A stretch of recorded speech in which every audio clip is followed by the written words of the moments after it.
ఈ భూమి సాక్షిగా సార్, ఈ భూమి సాక్షిగా మేము చెప్తున్నాము. కేసీఆర్ ఇక నీకు దండం పెడతాము, మా భూమి తీసుకోకు, నీకేమో నీకు ఫామ్ హౌస్ కావాలి, నీకు భూమి ఉండాలి. మాకు నా పిల్లలకి ఈ మన్నులకి వెళ్ళే మట్టి మాణిక్యాలు వెళ్తున్నాయి, ఈ మన్ను తింటున్నాం. ఈ మన్ను మీదకి వెళ్ళి మమ్మల్ని ఎలగొడితే నీకేమైనా పుణ్యమవుతారా కేసీఆర్? నీకు ఎట్లా రాస్తావురా నువ్వు? నీకెందుకు రాదురా కత్తరా? నీకెందుకు రాదురా కరోనా? ఎందుకు రాదురా? మమ్మల్ని ఎట్లా ఎలగొడతారా? ఈ భూమిలోకి వెళ్ళి మేము ఈ మా అమ్మ బతికిండు, మా నాయన బతికిండు, మా తాత బతికిండు, మా పిల్లలకి ఇప్పుడు కొలువు లేవు. ఈ భూమి ఉంటే దున్నుకపోతారు. ఎక్కడ కావాలరా మేము? కేసీఆర్ నువ్వు ఇందుకే తెలంగాణ గురించి ఇందుకే వచ్చినావురా? నువ్వు ఎక్కడ పాడుకోవరా? నీ దగ్గర పెట్టుకోరా, నీ దాంట్లో పెట్టుకోరా, వాడుకోవు. మా భూమిలోకి వెళ్ళి మమ్మల్ని ఎల్లగొట్టావురా? నువ్వు ఎట్లా నాశనం అవుతావురా? మీ ముగ్గురు మీరు రావురా?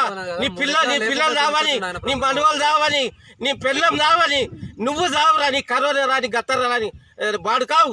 మా భూమిలోకి వెళ్ళి మమ్మల్ని ఎల్లగొడతావురా? నువ్వు నీకు ఎట్లా చేస్తావురా? నువ్వు ఎంత పుణ్యం అవుతావురా నీకు? మా భూములకి వెళ్ళి ఎట్లా కూడా తలుచుకున్నావురా?